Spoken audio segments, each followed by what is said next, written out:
19h30, l'alarme retentit dans la cathédrale Saint-Étienne.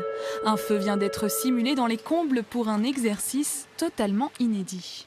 Une trentaine de pompiers sont immédiatement déployés sur les lieux. L'objectif, circonscrire le sinistre le plus rapidement possible. La grande faiblesse dans ces dispositifs, c'est la réaction humaine. Donc c'est important de travailler sur la formation des agents, la formation des gardiens, leur réaction, la formation des pompiers, puisque pour certains, ils ne connaissaient pas l'édifice. Donc la préparation de l'exercice, ça leur permet de déambuler, de comprendre comment marchent les circulations. Circuler dans les combles exigus de la cathédrale, voilà tout l'enjeu de l'exercice pour ces hommes chargés de plusieurs dizaines de kilos. C'est ici, dans la charpente, qu'en cas d'incendie se joue la stabilité de l'édifice, comme à Notre-Dame. La difficulté, c'est que vous avez une structure bois qui brûle et qui a une bonne stabilité au feu, globalement, et une structure métal qui a un combustible mais qui n'a pas de stabilité au feu. Donc en fait, ce qu'il faut, la partie métal, on n'aura pas de départ de feu parce que c'est un combustible, la zone.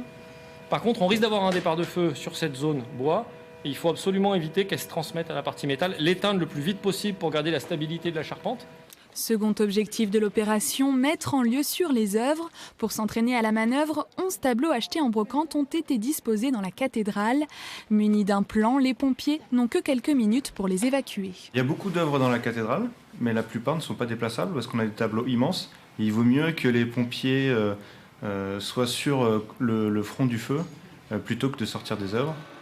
Opération réussie pour les pompiers qui ont maîtrisé le sinistre en 1h30 environ. Quelques ajustements seront malgré tout à effectuer pour gagner, selon eux, en efficacité.